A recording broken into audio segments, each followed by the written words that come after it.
Welcome to the Half Empty, Half Full Consumer Advocacy Radio Show. Listen in nationwide on the Tan Talk and Starcom radio networks with your host, Lori Zook, the consumer champion. Each week, we'll be discussing problems and solutions, changing negatives to positives, and helping you, the consumer, to learn something new. Get smarter faster and avoid scams and fraud. All opinions are that of the host and guests, and all shows are for educational purposes only and not to be construed as legal advice. Here's your host, Lori Zook. And welcome to the Half Empty, Half Full Talk Radio Show. I'm your host, Lori Zook.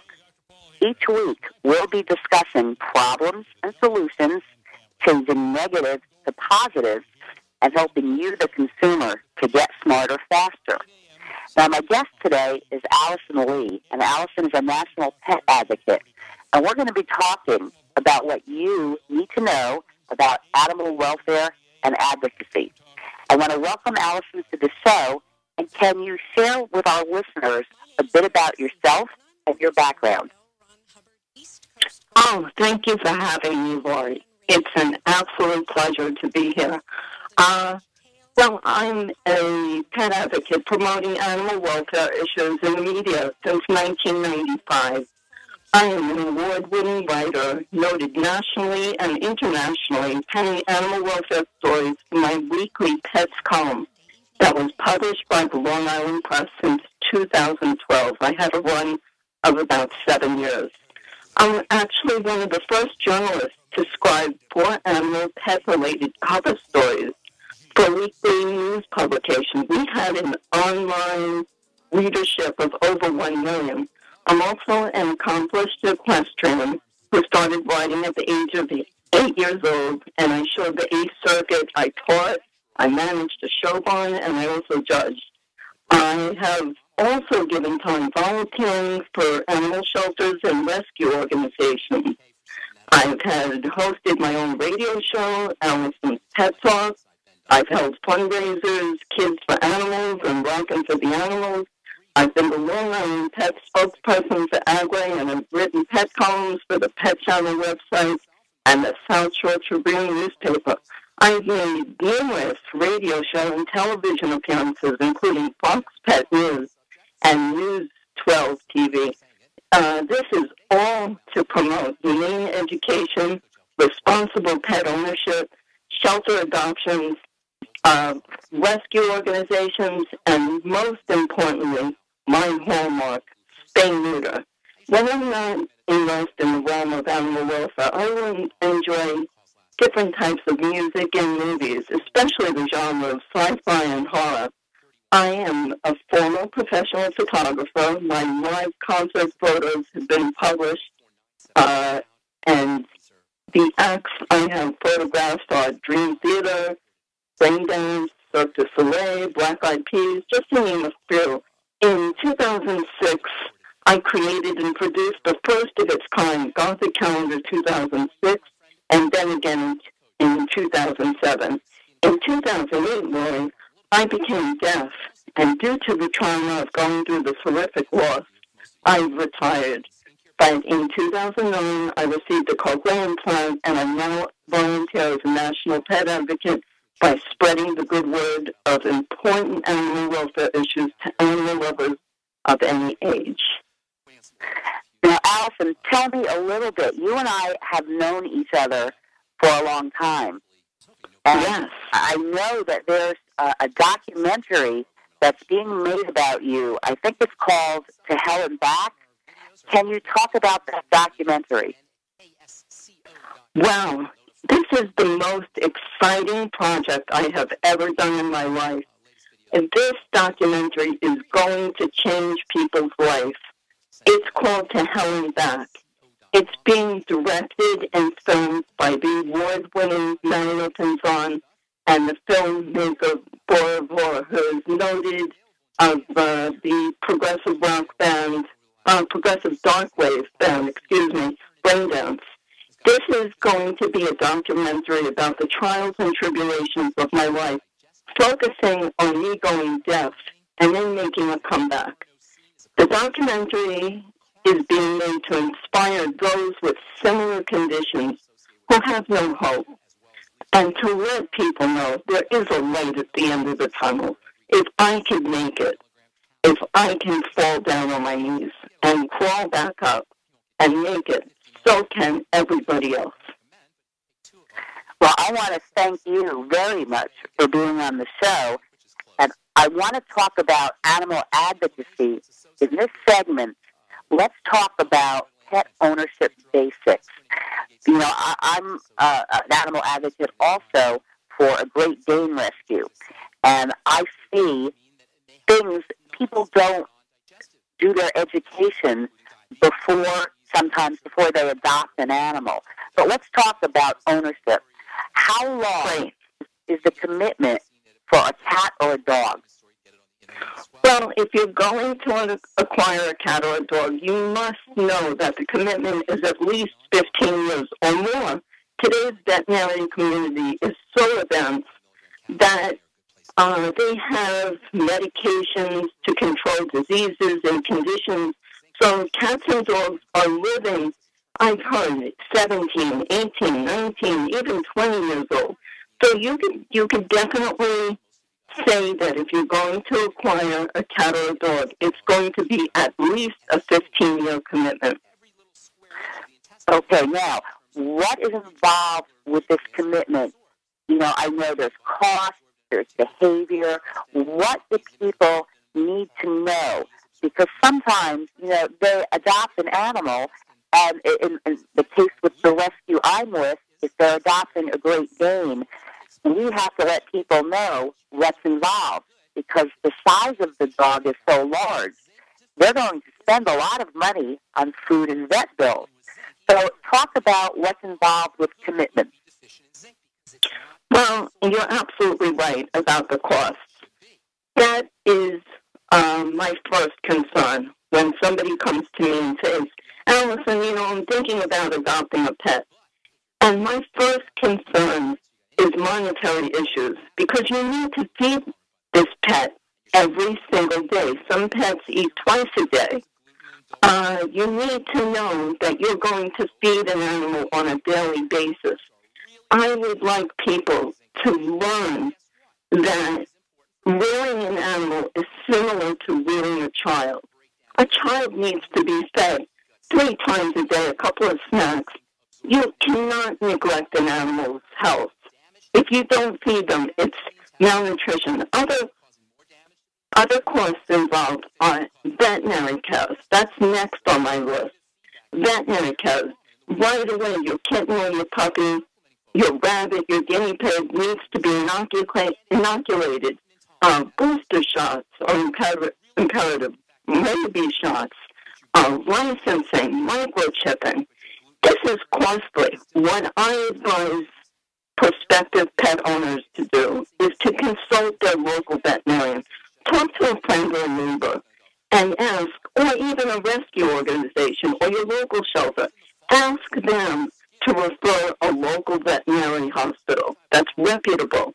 They will take the time to consult. Also, these veterinary hospitals deal with the rescue organizations, because the rescues many times find animals in bad health. So there's a great rapport between rescue organizations and veterinarians. Next we have on the list is behavior training. I recommend highly, before you acquire a pet, to read thoroughly. The ASPCA has fabulous beginner starter books. If you haven't been raised in a family with pets and this is your first pet, again, talk to your local veterinarians, talk to your rescue groups, and read. Go on the internet.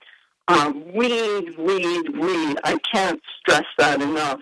You'll learn so much, but actually owning a pet, that is where the real experience comes in. You can read, but, you know, there's always going to be something, right, Lori, that comes up that is going to be, you're not ready for, and you're going to need a professional's advice. Last but least, involved with your commitment is basic pet care, which is just the basics. Food, water, shelter, and love. Right, and I agree with you. Now, tell me, why do pets end up in shelters or rescue organizations? Well, according to the shelters or the rescue organization experts, the main reason is behavioral. And as I mentioned before, the commitment that you make in acquiring a pet involves behavior training. From day one, as soon as that pet comes home, animals are learning at like 4 weeks. When we talk about, I'll go just strictly cats and dogs, kittens and puppies. At 4 weeks of old, they become cognitive. They become aware. The training should start immediately as soon as they're weaned from the mother. And as soon as they come into the house, boundaries have to be set. So kindly, I don't believe in severe punishment at all. I believe in creating timeouts for dogs, for cats. A great way to behavior train is to put in the bathroom for a timeout for 10 minutes. But in behavior training, most importantly, when a cat or a dog or a kitten or a puppy misbehaves, their attention span is only going to be about 5 to 7 seconds. And when they realize, oops, I did something wrong, you have to reprimand within 5 to 7 seconds. Otherwise, forget it, because it's going to turn into a severe punishment effect. Right, they're not going to remember. Well, stay with us. We'll be back in just a moment. But committed no crime and bad mistakes. Arg, matey. When it's time for lunch, when it's time for dinner, when the show's over, when the day's over, when it's time to chill, where do we go? Over to Naughty Nancy's Food Shack and Crow's Nest Pub. It's literally in our backyard, right in back of the WTAN studios at 700 Eldridge Street, just north of downtown Clearwater. Just look for the broadcast tower. Nancy's food and atmosphere get rave reviews. The laid-back patio is a great place to hang out, dine, and listen to live music at night. And Nancy's one of the friendliest proprietors in town. And now, Nancy is serving Sunday Jazz Brunch from 11 a.m. to 2 p.m. Brunch served with Eggs Benedict, crepes, waffles, lox and bagels, shrimp, oysters, and a build-your-own omelet. That's all at Naughty Nancy's Food Shack and Crow's Nest Pub, 700 Eldridge Street in Clearwater. That's right where Eldridge crosses the Pinellas Trail between Myrtle and Fort Harrison. Call 446-3717. 446-3717. You're listening to the Tan Talk Radio Network. You could have lunch with the king. You ain't nothing but a hound dog. You could have lunch with the queen. Or you could have lunch with the chamber. Every Monday at noon, join your host Alex Petro for an insider's look at local business, the latest news, who's who in local business, plus special guests who offer a unique perspective on what matters most, local business. Lunch with the chamber, Mondays from noon until 1, here on the Tan Talk Radio Network. I've paid my dues, time after time. I've done my sentence. And we're back Committed no crime. on the Half Empty, Half Full Talk Radio Show. And my guest today is Alicyn Leigh. She's a national pet advocate, and we've been speaking about pet ownership basics. And Alicyn, you know, we were discussing that a lot of times animals end up in shelters or rescue for behavioral reasons. I mean, animals are pretty much pack animals, at least dogs are. And a lot of times you need a trainer. If you don't know how to train your own animal, and who does, a trainer is actually a very wise idea. But let's next talk about who should not acquire a pet. Well, I believe the people that shouldn't acquire a pet are those who have very busy social schedules where they work, everybody works full-time, and you're working 5 days a week, and then if you, right after work, you go out for, say, happy hour, and then you don't come home till 10 o'clock, it's absolutely not fair for a pet to be honed in either crated or in a section of the house, or even if it has full reign of house. just like a child, a pet needs human interaction. So those who have full-time jobs, heavy social schedules, I do not recommend acquiring a pet. Right. It's not fair to the animal. And I can tell you, with my schedule being a little bit crazy, I have two Great Danes, an older one. She's fine in the house. But I also have a puppy, and he is crated. So I actually work my schedule around my dogs because it's not fair to adopt a pet or to purchase a pet, and then it's living all by itself, in the house or the crate with no human interaction. So you have to really be prepared because really it is like adopting a child, don't you think? Right, I agree 100%. It's not fair. It's just not fair. And those who don't have the time, even those who are not so fond of animals, I don't recommend it.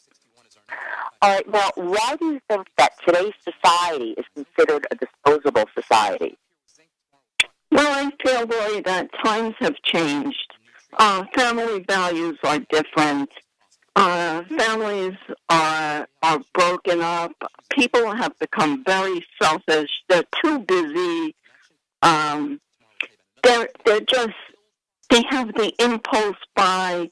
They acquire a pet immediately. Sometimes people will see a pet in a pet store and they'll say, "Oh, I need to buy this kitten or puppy." People are not understanding that you're taking a big chance because you don't know if you're getting health and behavioral issues are probable because you don't see the parents of the pet in the pet store. So there's impulsive buy. Now, what comes with the impulsive buy is that the thrill is gone after about a month when you find out the responsibility involved in caring for a pet. Therefore, they dump the animal. And as you had mentioned to me about, you have seen animals being dumped on Craigslist, which is a horrible thing. There are so many people that are not understanding of the needs of a pet. Therefore, they say, "Oh, I don't care, I'm just going to dump this pet." Therefore, people are dumping children. It's an epidemic. You find stories in the media of people just dumping babies, just dumping children at a mall and such.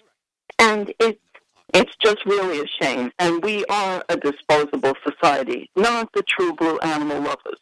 But many, many are considered to be unresponsible people. Right, they shouldn't be adopting pets or having children in the first place. Well, let's talk about, when you do want to get a pet, let's say that you are responsible and you've done your research. Where do you go to adopt a pet? Obviously, you can go to a good rescue organization. Yes, that I feel is the best. Going to a rescue organization or your local municipal animal shelter or a not-for-profit animal shelter.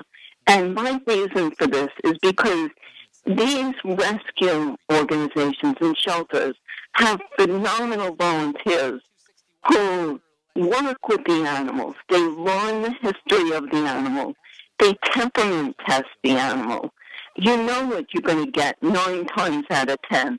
I'm not saying every adoption works out perfect, but in an animal shelter, these pets are loving, deserving animals that need forever loving homes. And their stories are not so great. Some of them might come a little bit frightened, but if you give the proper love, care, and the basics we spoke about, food, water, shelter, and love, I promise you this animal will come around. So if you go to a local animals rescue, local animal shelter, you could find a beautiful pet. Okay, now, in preparation, before you adopt a pet, you mentioned earlier, you can go to your veterinarian because you want to select a breed, that's good for you. What else, how else should you prepare before adopting a pet? Well, as I mentioned before, it's very simple. Speak to friends and neighbors who do have pets. Read. Go online. Amazon.com has a wealth of books, wealth of information. You can read up and prepare. Also, you might have a history as growing up as a child with a family pet. Speak to your relatives. Speak to your former veterinarians. Speak to veterinarians. Speak to rescue people. That's a great way to prepare. They can tell you the ins and outs of rearing a pet. Okay, now, when you eventually get a cat or a dog, spaying and neutering is important, right? Yes. Well, I feel the most important aspect of owning a pet, first needs, the animal's needs.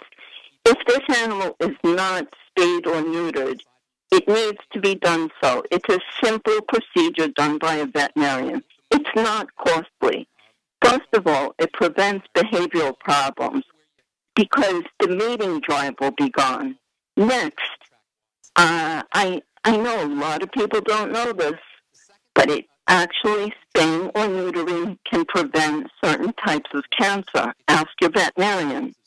Now, a real hard-driving fact is that pet overpopulation is out of control. If your pet gets outdoors, just say overnight, let's say Fluffy sneaks out and is not spayed or neutered, you're going to have probably mating going on, and there is going to be a litter produced. And I have statistics here that an unspayed female cat, her mate, and all of their offspring producing 2 litters a year with 2.8 surviving kittens in a litter, and that's a small litter, in 1 year can produce 12 offspring. In 3 years, they can produce 376. Now, if these 2 unspayed or neutered felines stay outdoors, feral, guess, Lori, in 9 years, how many offspring they could produce? Take a guess. It sounds like thousands, but maybe it's millions. You know, you're right on. It's going to be 11,606,077 offspring. Now, with dogs, that is frightening, and it's the truth. These are fact statistics that I've retrieved. Now, with dogs, an unspayed female dog, her mate, all of their puppies, and their puppies' puppies, if none are ever neutered or spayed, in 1 year they'll produce 16. In 3 years, they'll produce 512. Take a guess, in 6 years, how many puppies they'll produce. I'm afraid. Tell me, I'm afraid, though. Well, the statistics came in at 67,000. And that would explain why there are so many dogs and cats that get euthanized each year, millions in the United States, because people didn't spay or neuter their pet. Exactly. Well, pet training is very important. Who do you go to? You find in my case, I found a reputable pet trainer.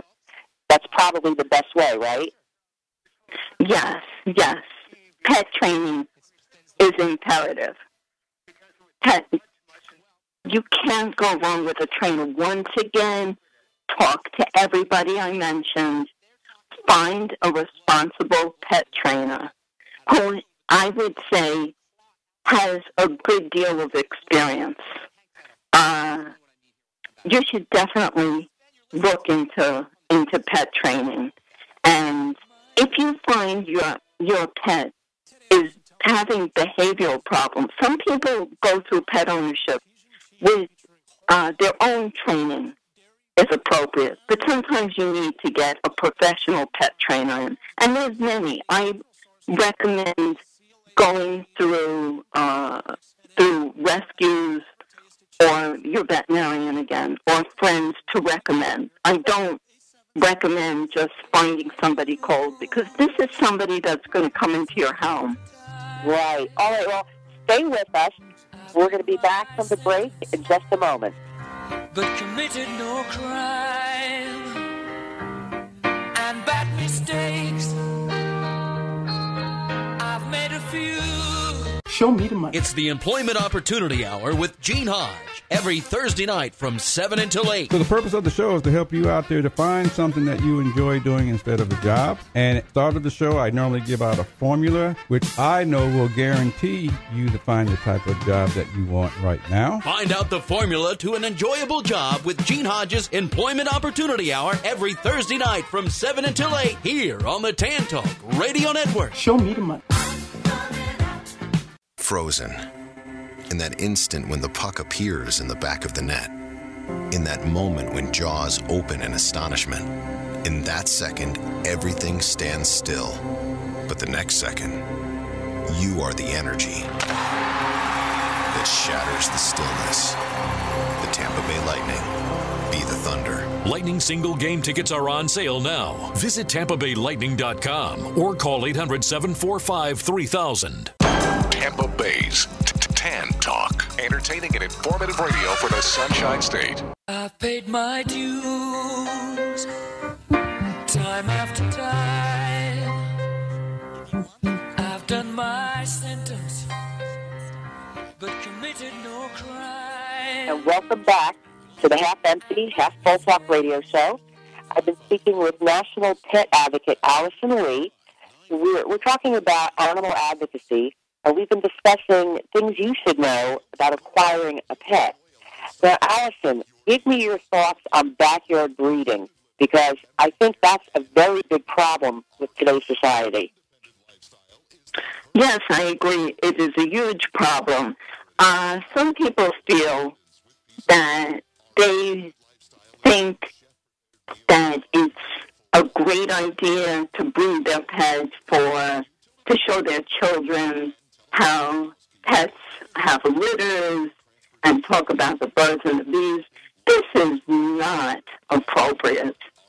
I do not recommend breeding only for the top professionals, because breeding is a designed art. You can have so many genetic defects in the puppies and kittens. I've heard horror stories of deformed kittens and deformed puppies being born. I've heard horror stories. I do not recommend breeding when there's so many loving pets available for adoption. It is not necessary. And you need to research the genetic bloodlines of each animal. You could cause horrible defects in an animal. If you do go to a breeder, just do make sure that they are going to take their part in breed rescue, that they take in their breed, cat or dog, and they are volunteering their time in pet rescue.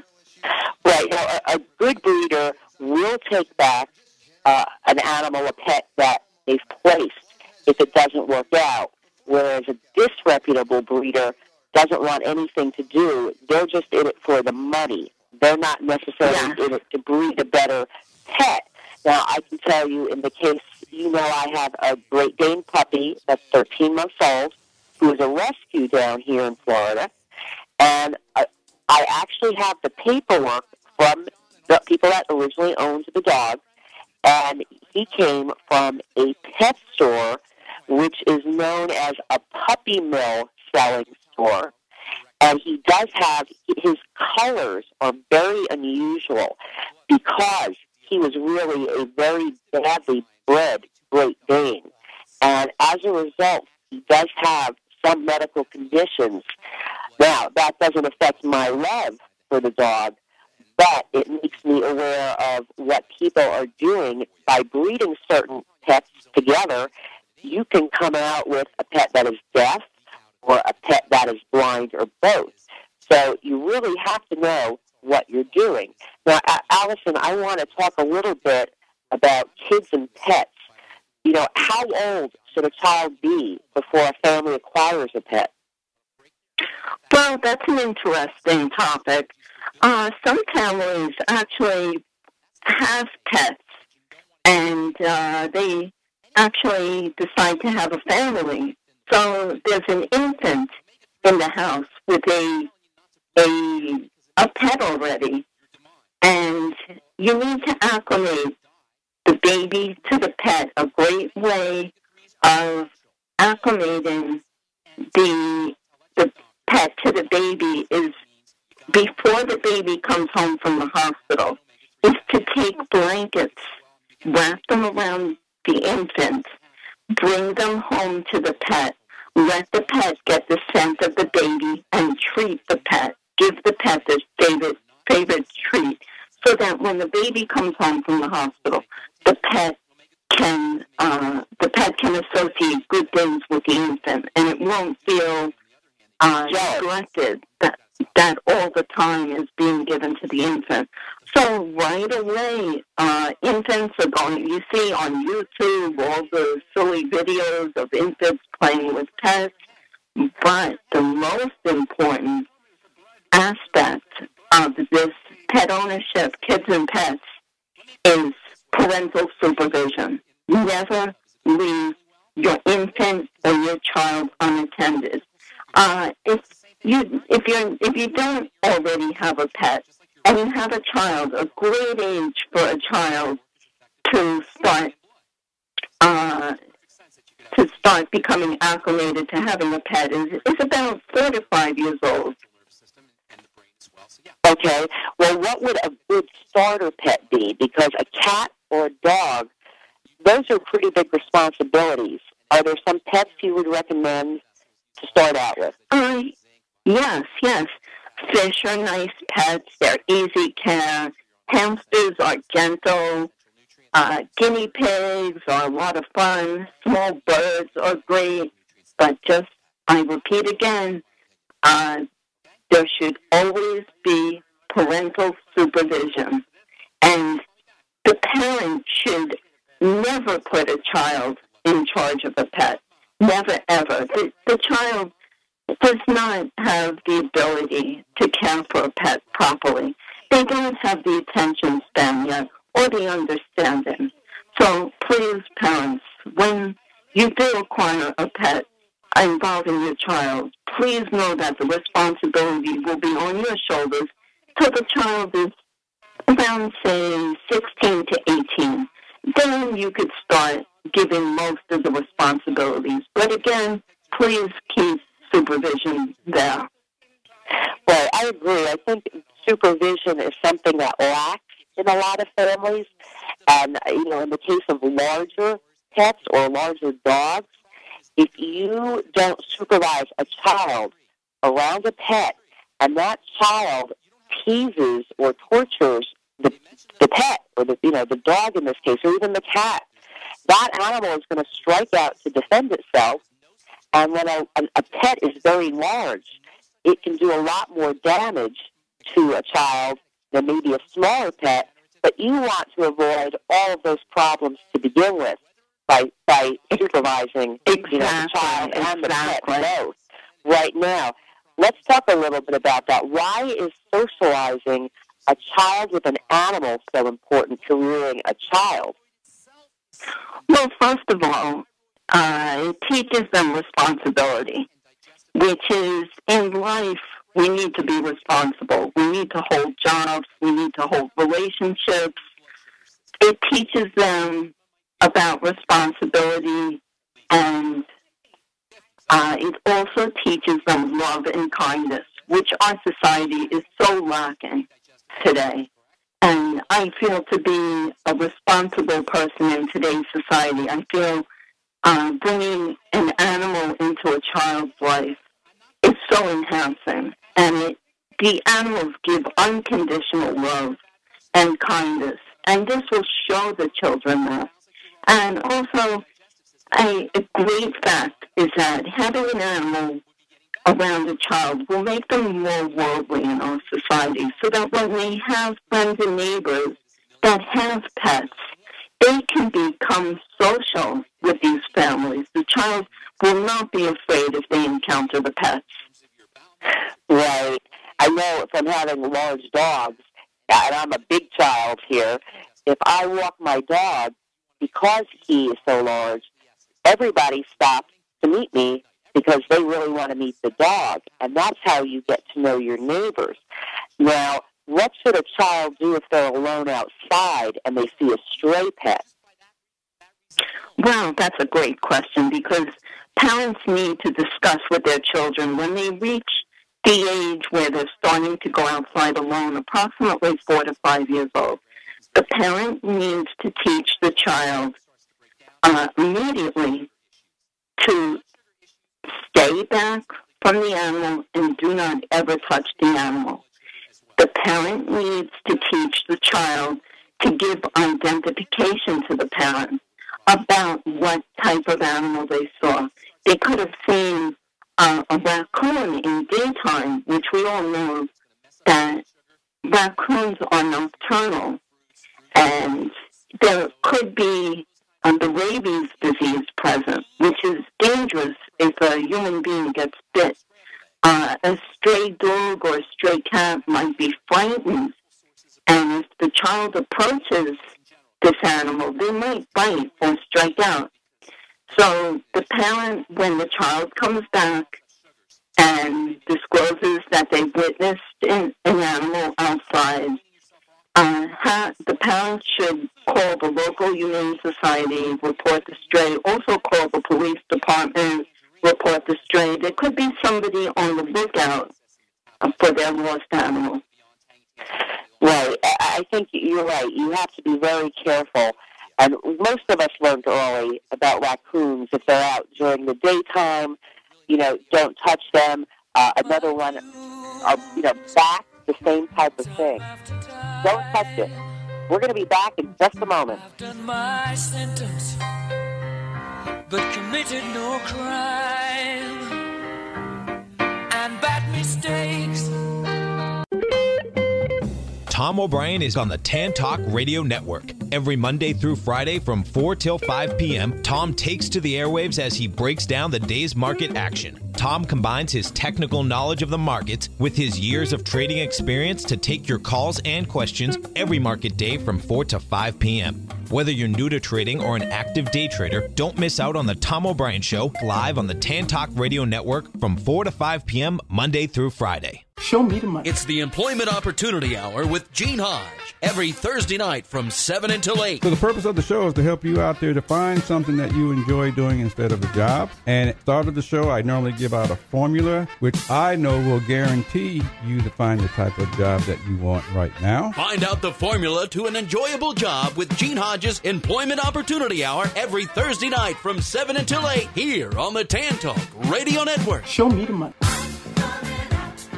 Imus in the morning. 23-year-old American judo competitor Nick Del Popolo from Westfield, New Jersey he's been expelled after testing positive for THC. That's the chemical. Oh, you know what it is. No, I don't. I just said, it's not good. I know that. No.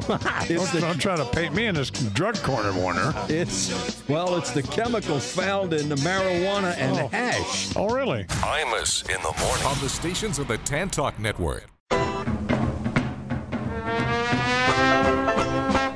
Have you ever had the desire to do something adventurous, exciting, fun, delicious, or suspicious, and don't know why or when it hit you? Well, now you'll know. 441-3311. Yes, you'll hear it right here on your own local radio station. 1340 AM. You can shout your message to the world. Hear it on its highest note. Get people to come to your business, enjoy your services or goods, and the good news is it's affordable. Call 441-3311 for the fun of it. That's 727-441-3311. And, oh, by the way, my name is Lola. At the Oaks of Clearwater, you'll enjoy a lifestyle to fit your needs. From independent living, assisted living, memory care, and skilled nursing. Our exciting independent lifestyle is the perfect combination of freedom, comfort, and security. Enjoy total independence with peace of mind. Our independent lifestyle includes chef-prepared meals in our beautiful waterfront dining room, a continental breakfast, all utilities, including cable and telephone, housekeeping with linen service, scheduled transportation, including trips for shopping, local restaurants, theater, and more. Our activities program is second to none. At the Oaks of Clearwater, you'll enjoy affordable luxury waterfront senior living with $1 million view. Call today, 727-445-4069, and discover where caring, compassionate service really makes the difference.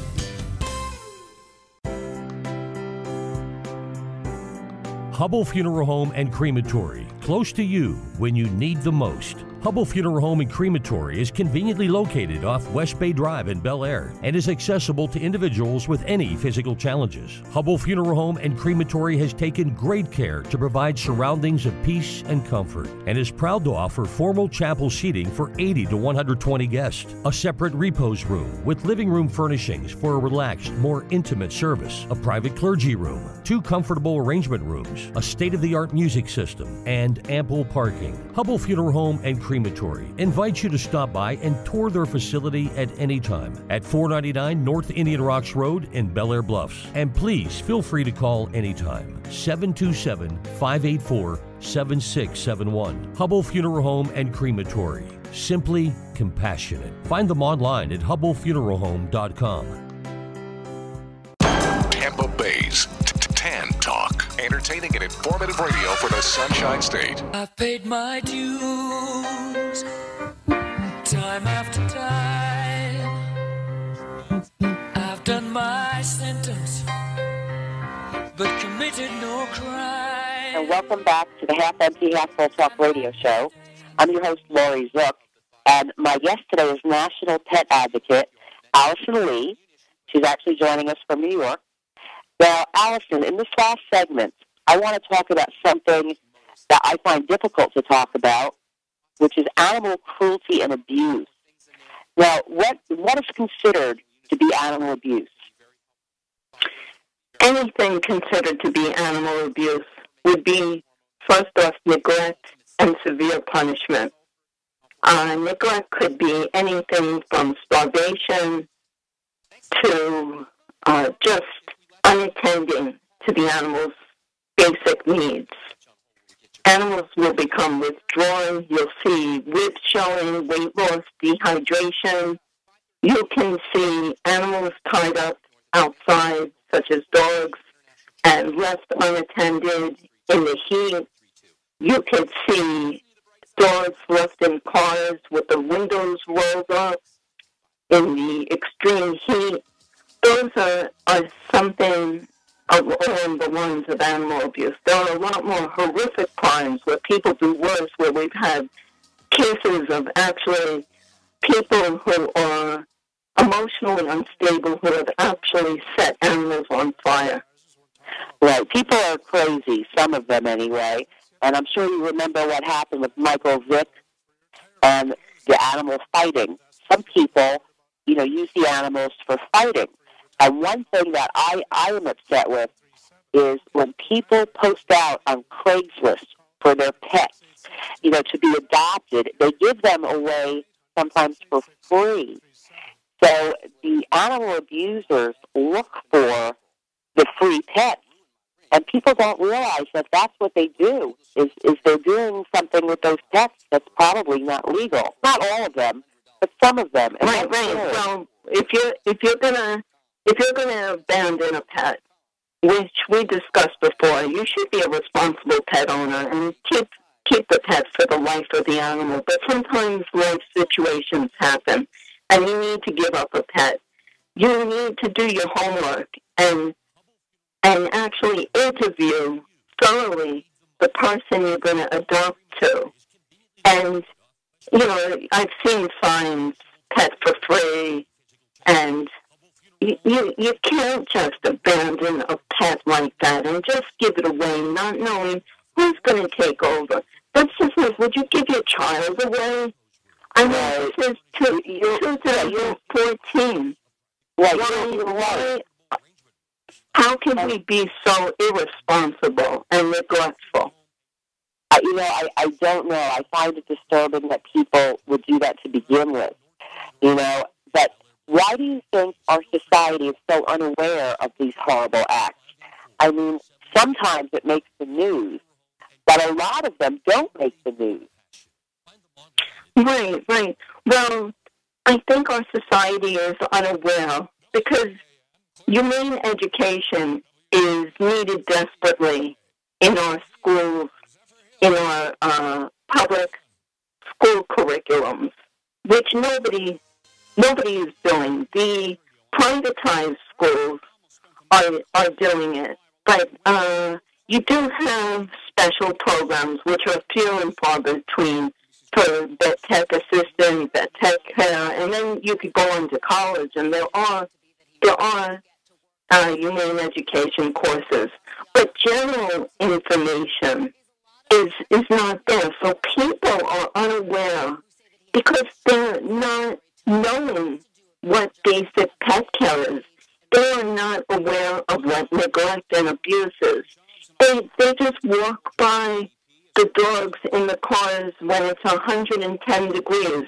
I have a friend who's huge in animal rescue, and she does hands-on animal rescue, and she actually carries a hammer to break windows and rescue the dog from a car.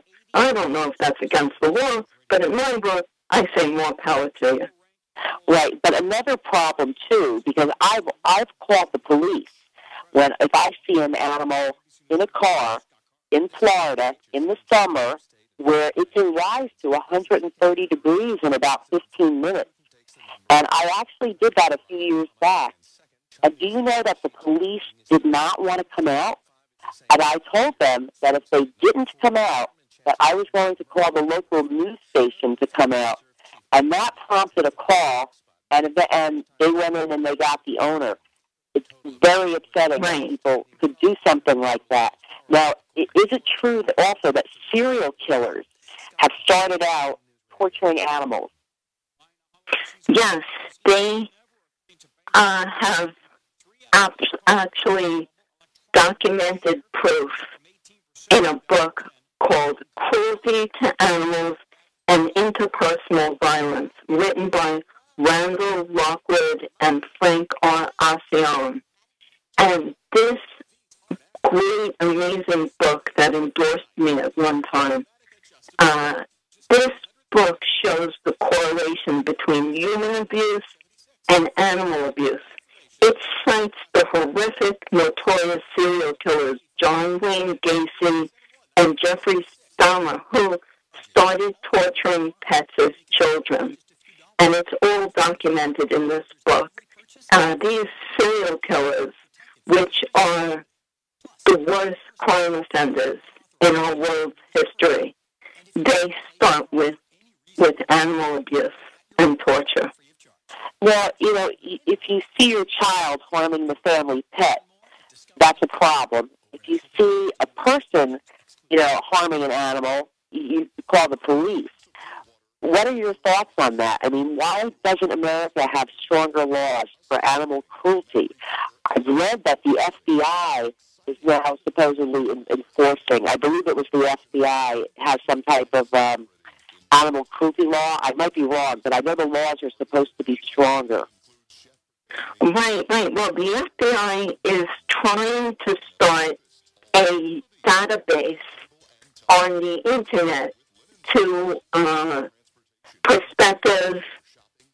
to show prospective the FBI is creating this database to show animal offenders so that when a prospective pet owner comes into, say, an animal rescue or an animal shelter, they could pull up this database. It's not up yet. Now, some police publications and websites have these animal offenders already listed. So the FBI is going to create a list, and this will help strengthen the laws. What is going on is we don't have strong laws for animal cruelty. The judges can only give small fines or short-term jail sentences to repeat offenders. We really need to strengthen the laws. So I agree. Yeah, I agree with you. It's just a shame that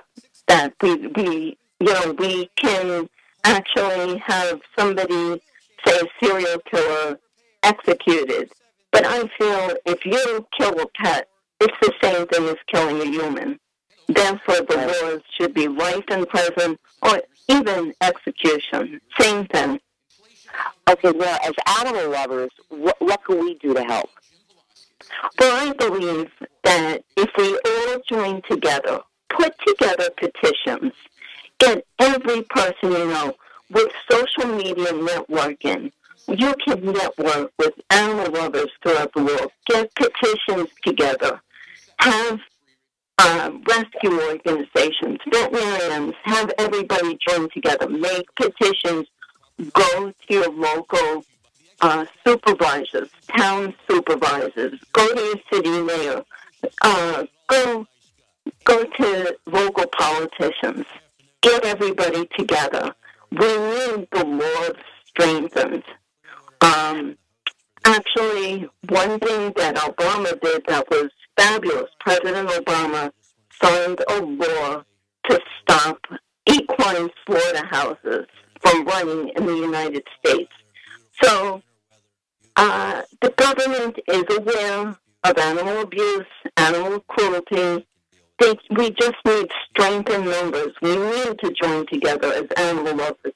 We are the voice for animals. It is our duty to do this. Well, I want to thank you very much for joining me today. What is your contact information if somebody wants to contact you? Well, they can contact me. I have a website. It's www.gothiccalendar.com. My email address is the old-time fable that people must remember. It's Puss in Boots, PUSSNBOOTS 1849 at yahoo.com.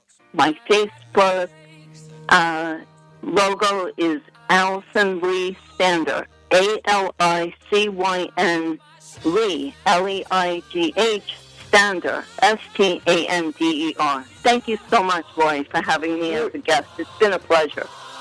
You are very welcome. And join us every Thursday night at 11 p.m. for a new show.